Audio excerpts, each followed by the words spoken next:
आज के इस डिजिटल शोर शराबे को देखिए। हर तरफ सिर्फ अटेंशन पाने की होड़ मची है ना। लगातार बजते नोटिफिकेशंस, लाइक्स की अनथीन रेज और एक अजीब सी बेताबी ये साबित करने की कि किसकी जिंदगी कितनी शानदार है। ये एक ऐसी अंधी दौड़ बन चुकी है जहां हर कोई बस चिल्ला रहा है, मुझे देखो। लेकिन क्या कभी ध्यान दिया है कि इसी भारी भीड़ और शोर के बीच एक ऐसा वर्ग भी है जो पूरी तरह से अदृश्य है। जी हाँ, ये वो डिजिटल घोस्ट्स हैं जो परछाइयों में रहकर पूरी दुनिया को तो देख रहे हैं, लेकिन खुद बिल्कुल शांत हैं। आज के इस गहरे विश्लेषण में हम इसी खामोशी के पीछे छिपे हुए उस दिलचस्प मनोविज्ञान को डिकोड करने जा रहे हैं। जीरो, बिल्कुल शून्य। जीरो पोस्ट, जीरो स्टोरीज और जीरो हाइलाइट्स। एक खामोश स्क्रोलर की यही तो असली पहचान है। समाज अक्सर इस पैटर्न को बिल्कुल गलत समझ लेता है। ऐसे लोगों पर तुरंत बोरिंग, इंट्रोवर्ट या एंटी सोशल होने का ठप्पा लगा दिया जाता है। एक आम धारणा बन गई है कि अगर कोई अपनी जिंदगी को लगातार स्क्रीन पर फ्लैश नहीं कर रहा है तो शायद उसकी जिंदगी में कुछ खास चल ही नहीं रहा है। लेकिन असल सच्चाई तो इससे कोसों दूर है। मनोविज्ञान हमें बताता है कि ये शून्य पोस्ट वाले लोग इस डिजिटल दुनिया के सबसे खतरनाक और समझदार खिलाड़ी होते हैं।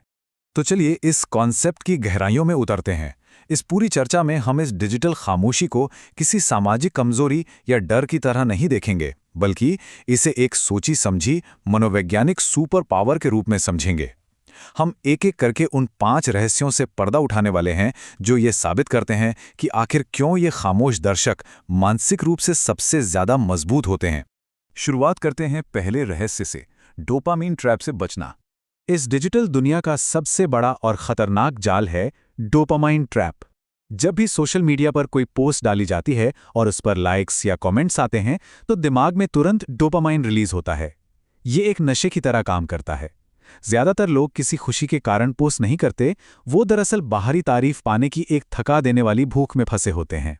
लेकिन एक खामोश स्क्रोलर वो इस पूरे ट्रैप को बड़ी ही आसानी से बाईपास कर देता है। मनोविज्ञान की भाषा में इन्हें आंतरिक रूप से मान्य व्यक्ति या इंटरनली वैलिडेटेड इंडिविजुअल्स कहा जाता है।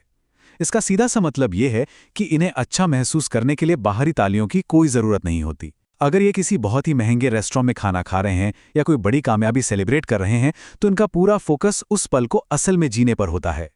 इन्हें अपनी कॉफ़ी का घूंट भरने से पहले उसकी 50 तस्वीरें खींचने की कोई तलब नहीं होती। यहाँ असल में 2 बिल्कुल अलग तरह की मानसिकताएं काम कर रही हैं। एक तरफ है द परफॉर्मर्स लूप, जहाँ खुशी इस बात पर टिकी है कि दुनिया कितनी जोर से ताली बजा रही है। ये सच में एक कभी ना खत्म होने वाला और थका देने वाला चक्कर है। और दूसरी तरफ है द साइलेंट लूप। ये एक पूर्ण मनोवैज्ञानिक स्वतंत्रता का प्रतीक है। जो इंसान खामोश है वो इस फिक्र से पूरी तरह आज़ाद है कि ऑनलाइन दुनिया उसके बारे में क्या सोच रही है। वो बस सीधे वर्तमान क्षण में मिलने वाली शुद्ध खुशी का आनंद लेता है। अब बात करते हैं दूसरे रहस्य की, जिसे हम दी ऑब्जर्वर एडवांटेज यानी पर्यवेक्षक का लाभ कह सकते हैं। अगर ध्यान से देखा जाए तो ये पूरा डिजिटल इकोसिस्टम एक बटे हुए मंच की तरह है। यहाँ मोटे तौर पर सिर्फ 2 ही तरह के लोग हैं। पहले वो जो इस मंच पर चीख चीख कर प्रदर्शन कर रहे हैं यानी परफॉर्मर्स, और दूसरे वो जो अंधेरे में चुपचाप बैठकर इस पूरे तमाशे को देख रहे हैं। यही है हमारे खामोश ऑब्जर्वर। जब कोई इंसान खुद को परफॉर्म करने के दबाव से मुक्त कर लेता है तो उसका नजरिया 100% बदल जाता है। खामोश रहने वाले लोगों की अवलोकन शक्ति यानी ऑब्जर्वेशन पावर 10 गुना ज्यादा होती है। क्योंकि वो खुद उस दौड़ का हिस्सा नहीं है, इसलिए वो बड़ी आसानी से पकड़ लेते हैं कि कौन झूठे रिश्ते दिखा रहा है, कौन अंदर से टूटकर भी नकली मुस्कान वाली तस्वीरें पोस्ट कर रहा है, और कौन महज वायरल ट्रेंड्स का गुलाम बन चुका है। सच कहा जाए तो एक डिजिटल घोस्ट की तरह काम करना किसी भी इंसान को इस आभासी दुनिया के भ्रम को 1 सेकंड में तोड़ने की ताकत देता है। ये लोग सोशल मीडिया के इस मैट्रिक्स के सच्चे मास्टर बन जाते हैं। बिना किसी ऑनलाइन ट्रेंड में फंसे ये पूरी स्पष्टता के साथ देख पाते हैं कि उन चमचमाती डिजिटल स्क्रीन्स के पीछे की असली हकीकत क्या है। हमारा तीसरा रहस्य आज के दौर में बहुत ही प्रासंगिक है, प्राइवेसी, जो अब सबसे बड़ी लग्जरी बन चुकी है। इस आधुनिक दौर ने एक बड़ी ही अजीब सी संस्कृति को जन्म दे दिया है। आज बेडरूम की बातों से लेकर इमोशनल ब्रेकडाउन्स तक सब कुछ दुनिया के सामने लाइव स्ट्रीम हो रहा है। ऐसे दौर में जहां हर चीज बिकाऊ है, सच्ची प्राइवेसी ही सबसे बड़ी विलासिता है। मनोविज्ञान का एक बहुत ही पावरफुल नियम है, लोग किसी के बारे में जितना कम जानते हैं वो उसे उतना ही कम नुकसान पहुंचा सकते हैं। ये डिजिटल खामोशी असल में एक इंसान की रियल लाइफ के चारों तरफ एक अभेद्य मनोवैज्ञानिक किला खड़ा कर देती है। और इसका सीधा फायदा मिलता है मानसिक शांति के रूप में। जरा सोचिए, जब कोई व्यक्ति पूरी तरह से एक रहस्य बन जाता है तो किसी बाहरी इंसान के लिए उसकी रिलेशनशिप स्टेटस, उसकी वित्तीय हालत या उसकी नाकामियों को जज करना एकदम नामुमकिन हो जाता है। कोई भी बाहरी दखलंदाजी उनकी शांति को भंग नहीं कर सकती। इन खामोश लोगों की ये अदृश्यता उनके मेंटल हेल्थ के लिए दुनिया का सबसे मजबूत कवच बन जाती है।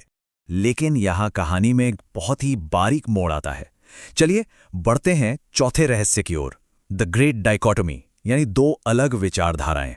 ये समझना बहुत ही क्रूशल है कि डिजिटल परछाइयों में छिपा हर एक इंसान एक ही कारण से खामोश नहीं है। हम इन्हें मुख्य रूप से दो अलग अलग खेमों में बांट सकते हैं। पहले खेमे में हैं सामाजिक रूप से चिंतित लोग। अक्सर इनका आत्मसम्मान थोड़ा कम होता है और इनकी खामोशी के पीछे जज किए जाने का गहरा डर छिपा होता है। ये डर कि अगर मेरी फोटो पर लाइक्स नहीं आए तो लोग क्या सोचेंगे। लेकिन दूसरे खेमे में जो लोग हैं वो अत्यधिक विकसित हैं। इनका आत्मविश्वास इतना चरम पर होता है कि अपनी असली जिंदगी को किसी डिजिटल स्क्रीन पर सस्ते में बेचने से साफ इनकार कर देते हैं। उनके लिए उनका असली जीवन किसी भी वर्चुअल जिंदगी से कहीं ज्यादा मूल्यवान है। इस फर्क को साफ साफ देखा जा सकता है। एक तरफ वो हैं जो अपनी असुरक्षाओं और डिजिटल जजमेंट के डर से सिस्टम में फंसे हुए हैं, जो बस छुप रहे हैं। वहीं दूसरी तरफ वो हाईली इवॉल्व्ड लोग हैं जो इस पूरे सिस्टम से ही ऊपर उठ चुके हैं। वे अपनी रियल लाइफ के पलों को एंजॉय करने में इतने मगन होते हैं कि सिर्फ एक परफेक्ट फोटो के लिए उस खूबसूरत पल को रोकना या बर्बाद करना उन्हें बिल्कुल बेवकूफ़ी लगता है। और अब हम पहुंचते हैं अपने पांचवें और सबसे अहम रहस्य पर, अंतिम सच। अगर हम अभी तक की पूरी साइकोलॉजिकल प्रोफाइलिंग को एक जगह रखें तो एक अकाट्य निष्कर्ष सामने आता है। बिना कैमरा फिल्टर्स के, बिना बनावटी कैप्शंस के और दुनिया भर की वैलिडेशन की हताश भूख के बिना जीना, यही वो खूबी है जो इन खामोश स्क्रोलर्स को इस पूरे डिजिटल दलदल में बचे हुए आखिरी सचेत पर्यवेक्षक यानी द लास्ट कॉन्शियस ऑब्जर्वर्स बनाती है। वे इस शोर में भटके नहीं हैं, वे पूरी तरह से होश में हैं, सचेत हैं और उन्होंने बहुत ही सोच समझकर इस दिखावे की दुनिया से दूरी बनाई है। तो ये पूरा विश्लेषण हमें अंत में एक बहुत ही गहरे और विचारोत्तेजक सवाल पर लाकर खड़ा कर देता है। जो लोग आज पूरी तरह से खामोश हैं, क्या वो असल में जजमेंट के डर से परछाइयों में छिपे हैं, या फिर ये उनकी एक अत्यधिक विकसित स्वतंत्रता का प्रतीक है जहां उन्हें अब किसी भी तरह के वैलिडेशन की जरूरत ही नहीं बची? ये वाकई एक ऐसा सवाल है जिस पर गहराई से विचार किया जाना चाहिए। उम्मीद है कि इस विश्लेषण ने सोशल मीडिया के इस शांत हिस्से को देखने का एक बिल्कुल नया नजरिया दिया होगा। ज्ञान से सशक्त रहें और अपने आसपास की दुनिया का ऐसे ही सटीकता से अवलोकन करते रहें।